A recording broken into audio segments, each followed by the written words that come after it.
ಮಹಾನಗರ ಪಾಲಿಕೆ ವತಿಯಿಂದ ರಾಯಲ್ ಸರ್ಕಲಿಂದ APMC ವರೆಗೆ ಮತ್ತು ಗಡ್ಗಿ ಚೆನ್ನಪ್ಪ ಸರ್ಕಲಿಂದ APMC ವರೆಗೆ ಮತ್ತು ಗವಿಯಪ್ಪ ಸರ್ಕಲಿಂದ ಬಂಡಿಮಠವರೆಗೆ ಹಾಗೂ ನಗರದಾದ್ಯಂತ ಎಲ್ಲ ಕಡೆ ಫುಟ್ಪಾತ್ ಮೇಲೆ ಎನ್ಕ್ರೋಚ್ಮೆಂಟ್ ಆಗಿರೋಂಥದ್ದು, ಪ್ರೊಜೆಕ್ಷನ್ಸ್ ಬಂದಿರೋಂಥದ್ದು, ಆಮೇಲೆ ಸ್ಟ್ರೀಟ್ ವೆಂಡಿಂಗ್ ಮಾಡ್ತಾ ಇರೋಂಥದ್ದು ಎಲ್ಲರಿಗೂ ಈಗಾಗಲೇ ತಿಳಿಸಿ ಹೇಳಿದ್ದೀವಿ.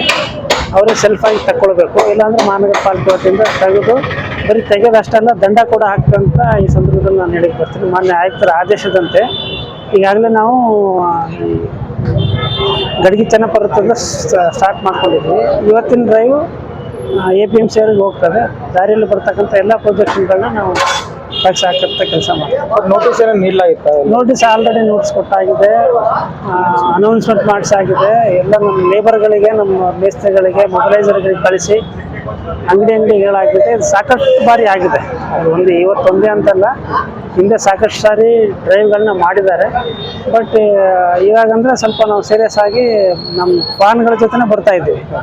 ವಾಹನಗಳ ಜೊತೆ ಬಂದು ಯಾವುದಾದ್ರೂ ಎನ್ಕ್ರೋಚ್ಮೆಂಟ್ಸ್ ಇದ್ದರೆ ಅಲ್ಲಿ ಸ್ಪಾಟಲ್ಲಿ ತೆಗೆಸಿ, ಪೊಲೀಸ್ನವರು, ಟ್ರಾಫಿಕ್ ಅವರು ಇದಕ್ಕೆ ನಮ್ಮ ಜೊತೆಗಿದ್ದಾರೆ. ಪೊಲೀಸ್ ಡಿಪಾರ್ಟ್ಮೆಂಟ್ ಕೂಡ ನಮ್ಮ ಜೊತೆಗಿದೆ. ಅವರು ನಮ್ಮ ಜೊತೆಗೆ ಇದ್ಕೊಂಡೆ, ಯಾಕಂದರೆ ಟ್ರಾಫಿಕ್ ಸಮಸ್ಯೆ ತುಂಬ ಆಗ್ತಾಯಿದೆ ಸಿಟಿನಲ್ಲಿ. ಸೊ ಹೀಗಾಗಿ ಇನ್ನು ಟ್ರಾಫಿಕ್ ಸಮಸ್ಯೆನ ಅವಾಯ್ಡ್ ಮಾಡಲಿಕ್ಕೆ ಮತ್ತು ಪಾದಚಾರಿಗಳಿಗೆ ಸುಗಮವಾಗಿ ನಡೆದಾಡಲಿಕ್ಕೆ ಬರುವಂಥ ಸನ್ನಿವೇಶ ಕ್ರಿಯೇಟ್ ಮಾಡಲಿಕ್ಕೆ ನಾವು ಡ್ರೈವ್ನ ತಗೊಂಡು. ಸೊ ಇದರ ಎಂಕರೇಜ್ ಮಾಡ್ಕೊಂಡು ಇರ್ತಾರೆ. ಅವ್ರಿಗೆಲ್ಲ ತಾವು ಏನೇನು ಏನಿಲ್ಲ, ಈಗ ತಮ್ಮ ಮುಖಾಂತರ ಒಳ್ಳೆ ಮಾತು, ತಮ್ಮ ಮುಖಾಂತರ ಈಗ ಬಳ್ಳಾರಿ ಸಿಟಿಯಲ್ಲಿರೋ ಎಲ್ಲ ಫುಟ್ಪಾತ್ ಎನ್ಕ್ರೋಚ್ ಮಾಡಿದವರಿಗೆ ಒಂದು ಮೆಸೇಜ್ ಇರುತ್ತೆ. ನೀವೇ ತಕ್ಕೊಂಡು ಬೇರೆ ಕಡೆ ವ್ಯವಸ್ಥೆ ಮಾಡ್ಕೊಳ್ಳಿ. ಇಲ್ಲ ಮತ್ತು ನಾವು ಬಂದಾಗ ದಂಡ ಹಾಕೋದು ಮತ್ತು ತೆಗ್ಸೋದು, ಮುರಿಯೋದು, ಇಂಥ ಸಿಚುವೇಶನ್ ಬರೋದು ಬೇಡ. ನೀವೇ ತಗೊಂಡು ಆಲ್ಟರ್ನೇಟ್ ವ್ಯವಸ್ಥೆ ಮಾಡ್ಕೊಳ್ಳಿ. ಅದರ್ವೈಸ್ ನಾವು ಬಂದಾಗ ಮತ್ತೆ ಆಪ್ರೇಷನ್ ಮೋಡಲ್ಲಿ ಇರ್ತೀವಿ.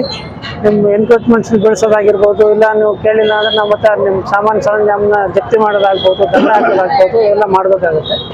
ಹೀಗಾಗಿ ದಯವಿಟ್ಟು ಎಲ್ಲರಲ್ಲಿ ವಿನಂತಿ, ನಿಮ್ಮ ಎನ್ಕ್ರೋಚ್ಮೆಂಟ್ಸ್ ನೀವು ತಗೊಳ್ಳಿ.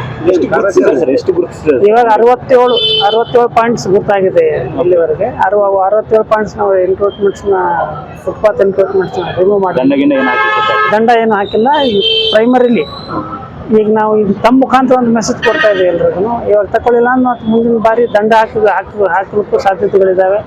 ಕೇಳಿಲ್ಲ ಅಂದರೆ ಬೇರೆ ಬೇರೆ ಕಾನೂನು ಪ್ರಕಾರ ಏನು ಕ್ರಮ ತೆಗೆದುಕೊಳ್ತಾರೆ. ಸರ್ ದಂಡ ಯಾವ ರೀತಿ ಸರ್? ಎನ್ಕ್ರೋಚ್ಮೆಂಟ್ ಸೈಜ್ ಡಿಪೆಂಡ್ ಆಗುತ್ತೆ ಏನು ಸರ್? ಇಲ್ಲ, ಅದು ನಾರ್ಮಲ್ ಎಲ್ಲ ಒಂದೇ ಇಲ್ಲ, ರೂಲ್ಸ್ ಇದೆ ಅದಕ್ಕೆ. ಬಟ್ ಈಗ ಸದ್ಯಕ್ಕೆ ನಾವು ಎನ್ಫೋರ್ಸ್ಮೆಂಟ್ ಮಾಡ್ತಾ ಇದ್ದೀವಿ. ತೆಗಿಸ್ಲಿ ಕೇಳಿಲ್ಲ ಅಂದರೆ ಕಾನೂನು ಪ್ರಕಾರ ಬೇರೆ ಬೇರೆ ಏನು ಕ್ರಮ ತಗೋಬೇಕು ಇಲ್ಲ ಕಾರ್ಯಾಚರಣೆ ಆ್ಯಕ್ಚುಲಿ ನಾವು ಲಾಸ್ಟ್ ಟೈಮ್ ಮಾಡಿದಾಗ ಪ್ರತಿ ಬುಧವಾರ ಮಾಡ್ತಾ ಇದ್ವಿ. ಪ್ರತಿ ಬುಧವಾರ ಮಾಡಿದಾಗ ಪಬ್ಲಿಕ್ ಅಲರ್ಟ್ ಆಗಿ ಬೇರೆ ಬೇರೆ ರೀತಿಯಿಂದ ನಮಗೆ ಸಂದೇಶಗಳು ಬರ್ತಿದ್ವಿ. ಈಗ ನಾವು ರ್ಯಾಂಡಮ್ ಆಗಿ ಹೋಗ್ತೀವಿ. ಈ ದಿನ ಇಂಥ ದಿನ ಫಿಕ್ಸ್ ಅಂತಂದಿಲ್ಲ, ರ್ಯಾಂಡಮ್ ಆಗಿ ಹೋಗ್ತೀವಿ, ಬರೋಂಥ ಕಾರ್ಯಾಚರಣೆನ ತೆಗಿಸ್ತೀವಿ. ಬಟ್ ಇದೇನಂದರೆ ಈ ಸರಿ ಈ ಕಾರ್ಯಾಚರಣೆ ಪೂರ್ಣಗೊಳಿಸ್ಬೇಕಂತ ನಮ್ಮ ಇರೋದೇ ಇಲ್ಲ. ಯಾಕಂದ್ರೆ ಕಾರ್ಯಾಚರಣೆ ಮಾಡ್ತಿರೋದ್ರಿಂದ ಫುಟ್ಪಾತ್ ಮೇಲೆ ಎಲ್ಲ ವೆಲ್ಡಿಂಗ್ ಮಾಡಿ ಅಂಗಡಿಗಳೇ ಇಟ್ಕೊಂಡ್ಬಿಟ್ಟಿದ್ದಾರೆ. ಅದಕ್ಕೆ ಇಲ್ಲ, ಎಲ್ಲ ಗಮನಕ್ಕಿದೆ. ತಮ್ಮ ಮುಖಾಂತರ ಅದೇ ಸಂದೇಶ ಕೊಡ್ತಾ ಇರೋದು. ಅಂಥವೇನಾದ್ರು ಈಗ ಸದ್ಯ ಇದೇ ನೋಡ್ಬೋದು, ವೆಲ್ಡಿಂಗ್ ಎಲ್ಲ ಮಾಡ್ಕೊಂಡಿದ್ದಾರೆ. ಅದಕ್ಕೆ ಅವ್ರಿಗೆ ಸ್ವಲ್ಪ ಕಾಲಾವಕಾಶ ಕೊಟ್ಟಿದ್ದೀವಿ ರಿಮೂವ್ ಮಾಡ್ಕೊಳ್ಳಿ ಅಂತ. ಈಗ ನಾಳೆ ದಿವಸದಲ್ಲಿ ಏನಾಗುತ್ತೆ, ನಾವು ಒಂದೇ ಅಂಗಡಿ ಮುಂದೆ ಅಥವಾ ಟ್ರಾಫಿಕ್ ಜಾಮ್ ಮಾಡ್ಕೊಂಡು ನಿಂದ್ರಕ್ಕಾಗಲ್ಲ, ಟೋಟಲಿ ರಿಮೂವ್ ಮಾಡಬೇಕಾಗುತ್ತೆ. ಅಂಥ ಸಂದರ್ಭದಲ್ಲಿ ಮತ್ತೆ ಕೊಲೆಟ್ರಲ್ ಡ್ಯಾಮೇಜ್ ಆಗೋ ಸಾಧ್ಯತೆಗಳಿರ್ತವೆ. ವಾರದಲ್ಲಿ ಒಂದ್ಸಲ ಅಥವಾ ತಿಂಗಳಿಗೆ ಒಂದ್ಸಲ ಬಂದರೆ ವಾರಕ್ಕೊಂದ್ಸರಿ ಅಂತೂ ಕಂಪಲ್ಸರಿ ಮಾಡ್ತೀವಿ. ಕೆಲವೊಂದು ಸರಿ ವಾರಕ್ಕೆ 2 ಸರಿನೂ ಆಗ್ಬೋದು, ವಾರಕ್ಕೆ 3 ಸರಿನೂ ಆಗ್ಬೋದು. ಸ್ಪೆಷಲಿ ಇವು ಕಂಜೆಸ್ಟೆಡ್ ಏರಿಯಾಗಳಲ್ಲಿ ಟ್ರಾಫಿಕ್ ಪ್ರಾಬ್ಲಮ್ ಜಾಸ್ತಿ ಆಗ್ತಾ ಇದೆ. ಫುಟ್ಪಾತ್ ಫ್ರೀ ಮಾಡ್ತೀವಿ ಅಂತ ಇತ್ತು ಒಂದು ಪ್ರಪೋಸಲ್, ಅದೇನಾಯ್ತು? ಅದಕ್ಕೆ ಅದರ